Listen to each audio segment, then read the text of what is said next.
주여, 이 모든 말씀 우리 주 예수 그리스도만 들어 드립니다. 창조와 타락 부분에 대해서 살피겠습니다. 14조는 인간이 어떻게 창조되었고 또 어떻게 죄인이 되었고 또 왜 스스로는 하나님께 돌아갈 수 없는가, 그러니까 인간의 본래 상태, 그리고 타락의 원인, 타락의 결과, 그리고 구원에 있어서 하나님의 은혜의 필요에 대해서 설명하는 부분입니다. 그래서 14조는 개혁주의 신앙으로 인간론을 설명하고 있는 조항입니다. 신학교에 인간론을 거의 한 학기 동안 배웁니다. 그 한 학기 동안에 배운 내용을 14조에 압축해 놓았다고 생각하면 됩니다. 인간론에 대해서 설명하는 부분입니다. 자, 하나씩 좀 생각하겠습니다. 자, 첫 번째, 인간의 창조에 대해서 말하는데, 하나님은 인간을 완전하게 창조하셨다. 첫 번째 문장입니다. 같이 한번 읽겠습니다. 우리는 하나님이 사람을 흙으로 창조하시되 자기의 형상과 모양에 따라 만드시고 모든 일에 있어서 그의 뜻에 일치되게 사람이 뜻하도록 하기 위하여 선하고 의롭고 거룩하게 지으셨다고 믿는다. 이렇게 말합니다. 자, 인간의 창조에 대해서 말하고 있는데, 한마디로 하면 하나님은 인간을 완전하게 창조하셨다. 창세기 2장 7절은 하나님께서 흙으로 사람을 지으시고 생기를 불어 넣으셨다고 말합니다. 이것은 인간이 하나님을 의존하는 존재임을 말합니다. 흙으로 지으셨다.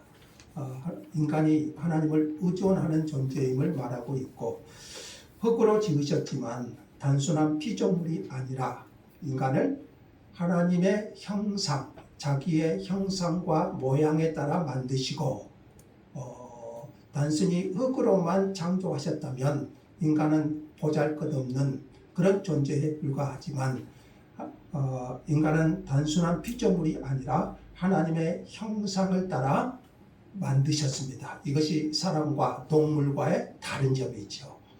자, 하나님의 형상이란 뭘까요?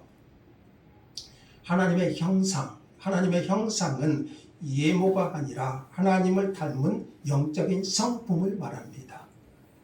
하나님을 닮은 영적인 성품, 하나님의 형상을 따라 창조되었다. 이렇게 말하는데, 에베소서 4장 2절을 기초로 하고 있는데요. 그 말씀 한번 볼까요? 에베소서 4장 24절.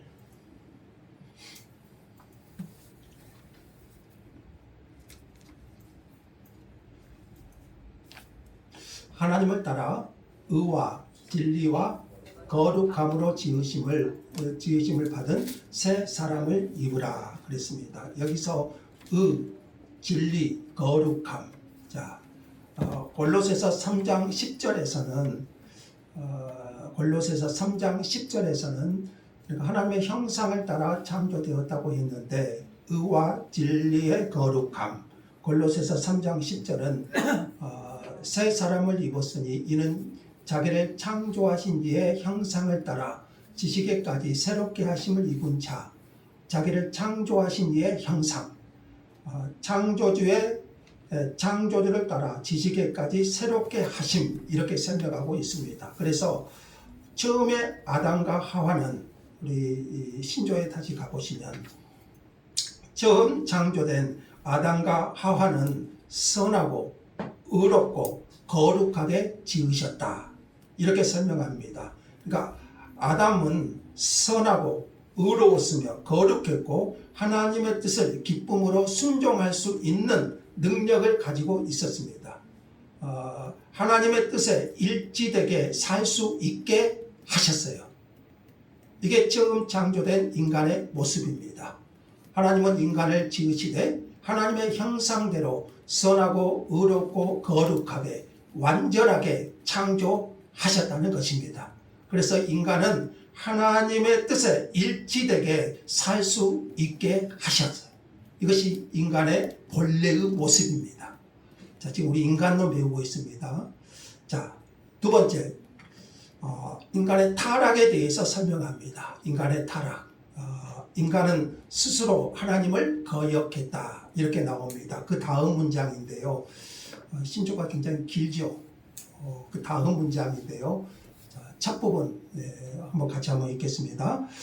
그러나 사람은 그러한 영예로운 상태에 있었음에도 불구하고 자신의 영예로운 상태를 제대로 인식하지 못하였고 또한 자신의 타고난 상태를 귀하게 여기지 않았다.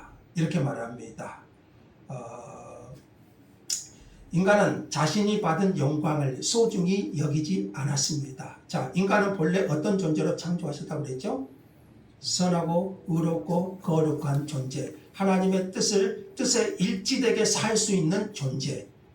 다시 말하면 인간을 완전하게 창조하셨습니다. 그런데 사람은 그러한 영예로운 상태에 있었음에도 불구하고 자신의 영예로운 상태를 제대로 인식하지 못하였고 또한 자신의 타고난 상태를 귀하게 여기지 않았다. 자신이 참으로 복된 존재라는 사실을 잊었습니다. 그래서 사탄은 창세기 3장에 보시면 사탄이 인간을 유혹하지요. 하나님과 같이 될 수 있다. 자신의 존재를 망각해 버렸습니다.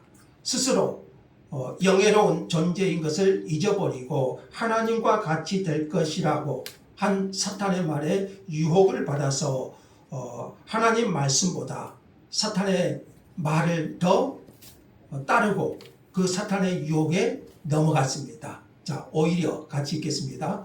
오히려 그는 악마의 말에 귀를 기울임으로써 의도적으로 자신을 죄에 복종시키고 결과적으로 죽음과 저주를 받게 되었다. 이때 사람은 자신이 받은 생명의 계명을 어기고 죄를 범하였던 것이다. 자, 여기서 인간의 타락이 왔죠.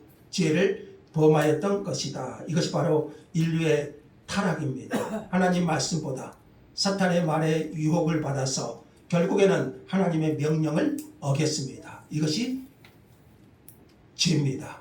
인간의 타락을 설명하고 있지요. 그 결과 하나님과의 관계가 끊어지고 죄가 들어왔고 죽음과 저주가 시작되었습니다. 죽음과 저주, 그 죄로 인하여 인간의 타락으로 말미암아 완전했던 인간이 죄와 죽음과 저주가 시작되었습니다. 이때 사람은 자신이 받은 생명의 계명을 어기고 죄를 범하였던 것입니다. 인간의 타락이죠. 인간의 타락. 스스로 하나님을 거역했습니다. 그래서 여러분, 우리는 이것을 한번 생각해 볼 수 있어요. 아담은 죄를 짓기가 쉬웠을까요? 하나님의 뜻에 순종하기가 더 쉬웠을까요? 여러분은 죄를 짓기가 쉽습니까? 하나님의 뜻에 순종하기가 더 쉽습니까? 죄를 짓기가 훨씬 더 쉬워요. 근데 본래 아담은 어째요? 하나님의 뜻에 순종하기가 쉬웠을까요? 죄를 짓기 쉬웠을까요? 하나님의 뜻에 순종하기가 쉬웠어요. 죄를 짓기 전에 인간은. 그래서 하나님의 뜻에 일치되게 살 수 있게 하셨어요. 근데 아담이 죄를 범한 것은 그래서 하나님을 거역한 거예요. 스스로 하나님을 거역한 거예요.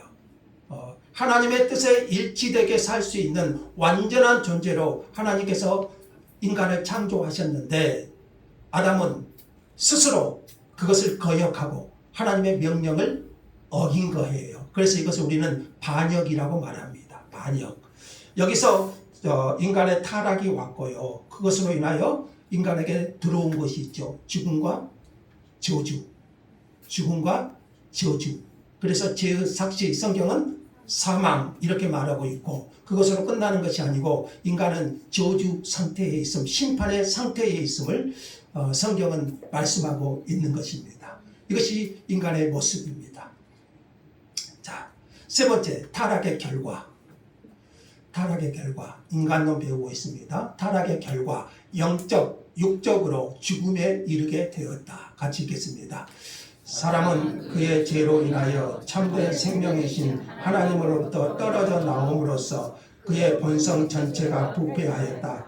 이 모든 일들로 그는 육체적으로 또는 죽을 수밖에 없게 되었다. 타락의 결과입니다. 육적으로 죽음에 이르게 되었다. 이렇게 말합니다. 자, 여기서 중요한 것은 죄는 단순히 규칙 하나를 어긴 것이 아닙니다. 죄는 단순히 하나님의 명령 하나를 어긴 것이 아니고 여기 보시면 하나님으로부터 떨어져 나옴으로써 하나님과의 관계가 끊어진 사건이라는 것입니다. 하나님과의 관계가 끊어진 사건. 그래서 죄는 이렇게 심각한 결과를 초래했어요. 그 전에는 하나님과의 좋은 관계가 있었지만 죄는 하나님과의 관계가 단절된 상태. 이것을 뭐라고 그래요? 영적인 죽음. 영적인 죽음. 그래서 영적으로 죽어 있는 인간은 하나님을 깨달아 알 수 있나요? 없어요. 왜? 죽어 있기 때문에. 죽은 자가 알 수 있어요? 없어요. 그래서 영적으로 죽어, 영적으로 하나님과 단절된 상태에 있는 인간, 하나님을 알기 전에는 이런 인간의 상태였어요. 하나님과의 관계가 하나님으로부터 떨어져 나옴으로써 이렇게 말했죠. 하나님과의 관계가 끊어진 사건. 이것을 우리가 영적인 죽음, 영적으로 죽어 있는 상태. 그렇게 말하지요. 그리고 그것으로만 끝납니까?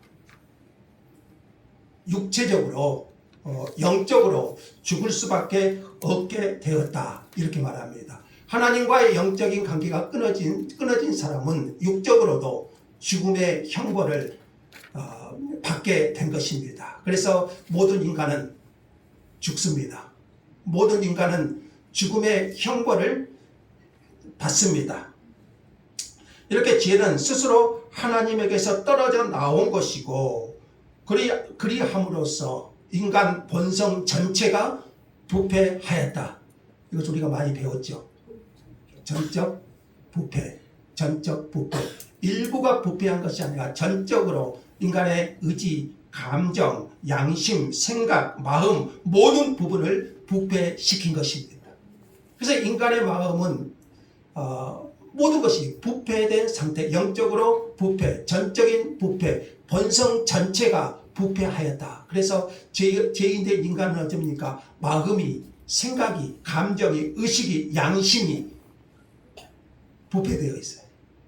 하나님을 향한 거룩함보다도 우리 인간의 마음을 어떻게 그렇게 참 부패되어 있는지 우리 스스로 하나님을 떠난 인간의 모습은 그렇습니다. 그래서 이것을 개혁신학에서는 전적 부패, 토탈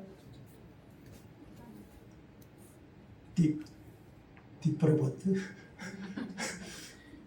그래야 토탈 디프로비티 3일 토탈 디프로비티 디프로버티 토탈 전적 부패. 전적 부패. 인간은 모든 면에서 정신이나 감정이나 의지나 양심, 마음 모든 면에서 타락해 있어요.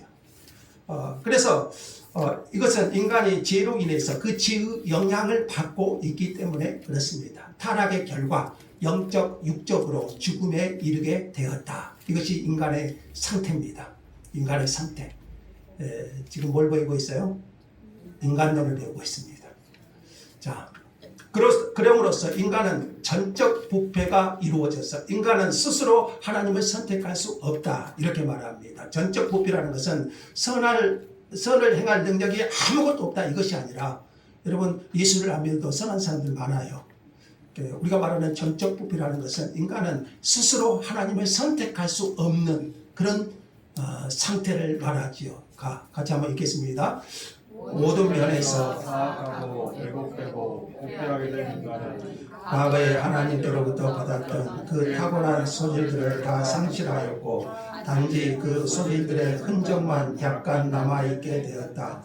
그 남은 흔적은 인간으로 하여금 인간의 죄악과 부패에 대하여 변명할 수 없게 하기에 충분한 증거가 된다. 완전히 없어지지는 않았습니다. 그래서 사람은 아름다움도 느끼고 예술도 하고 정의를 말할 수도 있고 양심의 가책도 받고 예술을 만들고 학문을 연구합니다. 타락했지만 부분적으로는 남아있어요. 이것도 하나님의 형상의 흔적들이에요. 인간이 하나님의 형상대로 지음받았다는 흔적들이에요. 지금도 인간은 타락했을지라도 과거에 하나님께로부터 받았던 그의 탁월한 소질들을 일부는 가지고 있어요. 단지 그 소질들의 흔적만 약간 남아있게 되었다, 이렇게 말합니다. 인간은 하나님의 형상대로 지음받았기 때문에 타락한 인간이라 할지라도 그 인간의 내면에는 작게나마 흔적이나마 그것이 남아 있는 거예요. 그래서 서로 사랑하게 되고 정의를 말하게 되고 또 인간의 양심의 가책도 느끼고 학문도 하고 예술도 하고 또 음악도 감상하고 그렇게 할 수 있는 거예요. 그러나 마지막 그 문장에 보면은요, 그 남은 흔적은요, 하나님이 죄를 범하여서 그런 남은 흔적이 있지만 인간으로 하여금 인간의 죄악과 부패에 대하여 변명할 수 없게 하시기에 충분한 증거. 그래서 하나님이 그 양심이라는 것을 주셨잖아요. 그 양심의 가책. 그럼 로마서에 보면 너희가 핑계하지 못할지니라.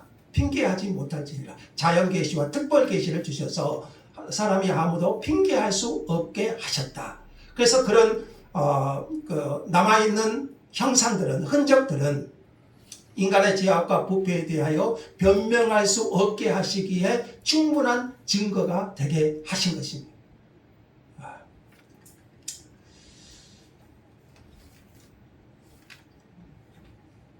자, 그 문장에 다시 보시면요, 성경은 우리에게 프린트를 보시면 나올 거예요. 성경은 우리에게 약간의 부패로 인하여 인간 안에 있는 어떠한 빛이라도 어둠으로 변하였기 때문에 그 빛이 어둠 속에서 빛을 내고 있으나 어둠은 그 빛을 깨닫지 못하였다고 가르친다. 그리고 요한복음에 보면 참 빛이 세상에 오셨다고 했어요. 그러나 인간은 깨닫지 못하였다. 그래서 요한은 어둠이라고 표현합니다. 어둠. 빛이 왔지만 그 빛을 깨닫지 못한 상태, 어둠 그 자체라고 정의합니다. 이것이 인간의 모습이에요. 인간의 부패로 인해서 인간 안에 있는 어떤 빛이라도 어둠으로 변하였기 때문에 우리 안에 있는 것들이 본성적으로 부패해서 어둠으로 변했기 때문에 그 빛이 어둠 속에서 빛을 내고 있지만 어둠은 그 빛을 깨닫지 못한 거예요. 빛이신 예수님께서 이 땅에 오셨지만 어둠은, 세상은 어둠이라고 말했죠. 어둠은 그 빛을 깨닫지 못한 상태가 되었습니다. 아예 소망이 없는 어둠 그 자체라고 정의하고 있어요. 그래서 인간은요, 어둠 그 자체이기 때문에 빛이 왔지만 빛을 깨달을 수가 없어요. 그러면 다음 배우기 전에, 그래서 인간에게는 뭐가 필요할까요? 그 빛을 보기 위해서. 인간은 어둠 자체예요. 빛이 왔지만 인간은 그 어둠 자체이기 때문에 빛을 깨닫지를 못해요. 그래서 뭐가 필요하죠? 은혜가 필요한 거예요. 하나님의 은혜가. 신조에도 마지막 부분 나오죠. 하나님이 깨닫게 해주시지 않으시면 어둠은 빛을 깨달을 수가 없다는 거예요. 전적으로 부패된 인간은 하나님의 깨달음의 은혜가 없이는 어둠 자체로 빛을 깨달을 수가 없어요. 그래서 어둠에 있는 인간에게 빛을 깨닫게 하기, 깨달을 수 있는 것은 하나님의 은혜예요. 하나님의 은혜. 뒤로 한번 적어봅시다. 김도라 목사님. 김도라 목사님, 뒤로 한번 적어봅시다.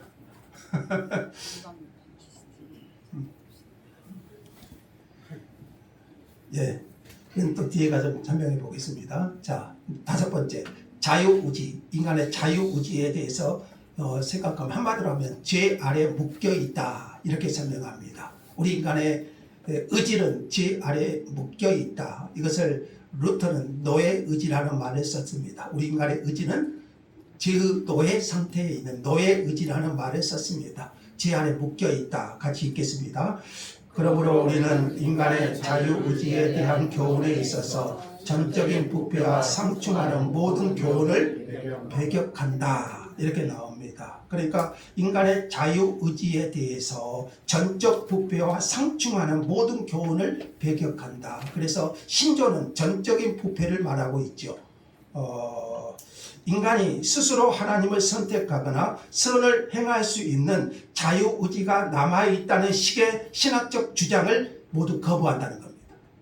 즉 인간이 스스로 하나님을 선택할 수 있다. 인간의 자유의지로 이런 사상 모든 사상을 배격한다 그래요.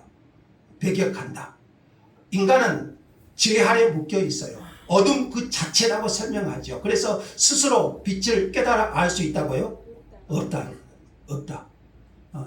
그래서 인간의 자유의지로 내가 하나님을 선택할 수 있고 선택하지 않을 수 있고 우리가 그 칼빈주의와 알미니안주의에서 제가 여러 번 이걸 설명했죠. 자유의지. 인간은 스스로 하나님을 선택할 수 없어요. 선택할 수 없어요. 그래서 벨직 신앙고백에서도 자유의지에 대해서요, 전적인 부패와 상충하는 모든 교훈을 배격한다. 이 말은 좀 쉽게 말하면 내 스스로 하나님을 선택하거나 선을 행할 수 있는 자유의지가 남아있다는 식, 그것을 배격한다. 스스로는 하나님을 선택할 수 없어요. 자, 그 다음 문장 보시면, 자, 파란색 한번 읽겠습니다. 이는 이제 사람은 죄의 노예에 지어나지 않으므로 하늘에서 주신 것이 아니면 아무것도 받을 수 없기 때문이다. 인간은 죄에 묶인 노예예요. 죄에 묶여 있는 상태. 자유의지는 죄에 묶여 있어요. 그래서 하나님이 위에서 거저 베풀어 주신 은혜가 아니면 스스로는 구원이나 선을 단 1%도 받아들일 수가 없다는 뜻이에요. 그래서 우리에게 구원이 임하는 것은 전적으로 하나님께서 하늘에서 주신 은혜가 있어야 된다. 인간은 죄 아래 묶여 있기 때문에, 죄의 노예 상태에 있기 때문에 인간의 자유의지로 하나님 앞에 나아갈 수가 없다. 그래서 죄의 노예에 지하지 않으므로 하늘에 주신 것이 아니면 아무것도 받을 수가 없다. 이렇게 설명한 거예요. 자, 이해되시죠? 그 다음 문장. 예수께서 말씀하시기를 나를 보내신 아버지께서 나를 이끌어주지 않으시면 아무도 내게 올 수 없다고 하셨으니 누가 스스로 어떤 선을 행할 수 있다고 감히 자랑할 수 있을까? 하나님 아버지께서 끌어당겨주지 않으시면 예수님을 믿을 사람이 한 사람도 없다는 거예요. 하나님 아버지께서 끌어주셔야 된다. 그러므로 인간이 자기 힘으로 선을 행했다고 자랑할 수 있겠는가? 오직 내가 예수를 믿고 내가 구원을 받는 것은 하나님의 은혜라는 것이죠. 그러므로 누가 자랑할 수 있겠느냐? 하나님의 은혜가 아니면 우리가 어떻게 구원에 이를 수 있고 우리가 어떻게 선을 행할 수 있겠느냐? 그러므로 누가 자랑할 수 있겠느냐? 다시 말하면은 하나님께서 나를 이끌어 주셨기 때문이다. 하나님이 저와 여러분을 이끌어 주셨기 때문에 우리가 구원으로 인도함을 받은 것입니다. 그 다음 문장은 제가 한번 읽어볼게요. 육의 생각은 하나님과 원수가 된다는 것을 안다면 누가 자신의 뜻을 영화롭게 할 수 있겠는가? 거듭나지 못한 인간의 생각은요, 언제나 하나님과 싸우려는 원수 상태예요. 그렇죠? 거듭나지 않는 인간은 항상 하나님과 싸우려고 하는 하나님과 원수 상태. 그런데 어떻게 그런 우리의 상태에서 구원받았는데 우리가 어떻게 나를 자랑할 수 있겠느냐 이렇게 말하고요. 육에 속한 사람은 하나님의 성령의 선물들을 밟지 않는다고 하는데 그렇다면 누가 자신의 지식을 자랑할 수 있겠는가? 요컨대 우리의 능함은 우리 자신에게서 나온 것이 아니라 오직 누구로부터? 하나님께로부터 나온 것임을 깨달았을 때 누가 감히 어떤 것을 자신의 것이라고 주장할 수 있겠는가? 우리가 선을 행하느라 구원을 얻는 모든 능력은 내 능력이 아니라 100% 하나님이 주신 것이기 때문에 인간은 자기 공로를 단 하나도 내세울 수 없는 거예요. 그래서 바울이 항상 고백하죠. 나의 나된 것은 하나님의 은혜로 된 것이니 내가 하나님께 헌신한 것, 충성한 것, 내가 하나님께 하는 모든 것들이 하나님이 내게 주신 은혜라는 것이죠. 그러니 어떻게 내가 나를 자랑할 수 있겠느냐 이렇게 말합니다. 우리 모양수 본사님이 제일 잘 들으시고 아멘. 예. 그래서 핵심은 이것입니다. 인간은 지르노에 영적으로 육적으로 죽어 있는 상태. 그래서 하나님께서 먼저 역사하지 않으시면 사람은 결코 그리스도를 믿지 못합니다. 그래서 믿음은 뭐예요? 하나님의 선물 이렇게 말합니다. 하나님의 선물. 우리가 회개하는 것도 우리가 믿고 순종하는 것도 결국 하나님께서 우리 안에서 일하신 결과라는 거예요. 자, 그래서 6번에 정리합시다. 우리가 항상 쓰는 단어가 있죠. 인간론, 오직 은혜, 오직 은혜. 나를 떠나서는 아무것도 할 수 없으리라. 신조에 그렇게 나왔죠. 같이 읽겠습니다. 그러므로 사도가 말한 것을 올바로 그리고 분명하고 확고하게 주장해야 된다. 그것은 하나님께서 자기의 선한 즐거움을 위해 우리가 뜻을 가지고 행동할 수 있도록 우리 안에서 일하신다는 사실이다. 사도가 말한 것, 바울 사도의 말처럼 우리가 선한 마음을 품고 행동할 수 있는 유일한 이유는 여러분이 예수를 믿고 선한 일을 행하게 되고 선한 마음을 품고 행동할 수 있는 유일한 이유가 뭔가요? 하나님의 기쁨으로 우리 마음속에서 먼저 역사하셨기 때문입니다. 우리는 이 진리를 꽉 붙잡아야 된다. 신조가 그렇게 말해요. 이 진리를 확고하게, 분명하고 확고하게 주장해야 된다. 하나님께서 우리 안에서 일하셨다는 거죠. 하나님께서 여러분 안에 일하셔서 여러분이 믿게 되었고 선한 일을 하게 되었고 하나님 앞에 살게 하셨다는 거죠. 자, 이는 다 같이 이는 그리스도가 사람 안에서 역사하지 않으면 우리에게는 하나님의 생각과 뜻에 일치할 수 있는 생각과 뜻을 가질 수 없기 때문이다. 누가 역사하지 않으면? 하나님이 역사하지 않으면 예수 그리스도께서 우리 영혼에 역사해 주지 않으신다면 인간은 태생적으로 하나님의 뜻에 맞는 거룩한 생각을 단 하나도 할 수가 없어요. 그래서 우리가 그리스도 안에서 그리스도를 닮아가는 그 모든 것들, 하나님의 선한 일을 하는 그 모든 것들은 그리스도께서 우리 안에서 역사하셨기 때문이다. 이렇게 말한 거죠. 이에 다 같이 이에 그리스도께서는 너희가 나를 떠나서는 아무것도 할 수 없으리라고 우리에게 가르치셨다. 너희가 나를 떠나서는 아무것도 할 수 없다. 이렇게 말합니다. 이 마지막 문장은 구원 이후에도 성도의 삶이 계속 하나님의 은혜에 의존해야 됨을 가르치십니다. 그러니까 우리가 구원받는 것도 은혜, 구원받은 이후에 우리 성도의 모든 삶도 은혜 아니면 은혜 이렇게 말하는 거죠. 자, 그래서 우리 14절을 정리하면 인간론을 한번 정리하면 핵심을 정리하면 이렇습니다. 하나님은 인간을 선하고 의롭고 거룩하게 창조하셨습니다. 그러나 인간은 하나님께 불순종하여 타락했습니다. 타락 이후 인간은 모든 본성이 죄로 부패했습니다. 전적 부패. 그래서 인간은 스스로 하나님께 나아가거나 믿음을 가질 수 없습니다. 인간의 자유의지는 부패했어요. 그래서 스스로 하나님을 선택할 수 없어요. 그러므로 모든 것은 하나님의 은혜가 죄인된 인간에게는 뭐가 필요하다? 은혜가 필요하다. 그 은혜로 우리가 하나님을 믿게 되었고 선한 모든 것을 할 수 있는 존재가 되었다. 이렇게 설명한 거죠. 그래서 내가 오늘 하나님을 위해 살고 싶다면 내 영혼이 하나님으로 거듭나고 이제 하나님을 위해 일하고 싶다면 우리 안에서 뭐가 부어져야 될까요? 하나님의 은혜가 부어져야 돼요. 그래서 우리가 은혜를 사모하는 것이고 죄인된 인간은 오직 은혜를 의지하며 살아가는 존재인 거예요. 그래서 이번 한 주도 우리에게 필요한 것은 죄인된 인간에게 필요한 것은 하나님의 은혜가 부어져야 됩니다. 하나님의 은혜를 의지하고 하나님의 은혜가 부어질 때 우리는 하나님의 일을 할 수가 있고 예수를 믿을 뿐만 아니라 하나님의 일을 힘차게 해 나아갈 수 있는 거예요. 결론입니다. 이 말이 너무 좋은데요. 한번 읽어볼까요? 파란색이요.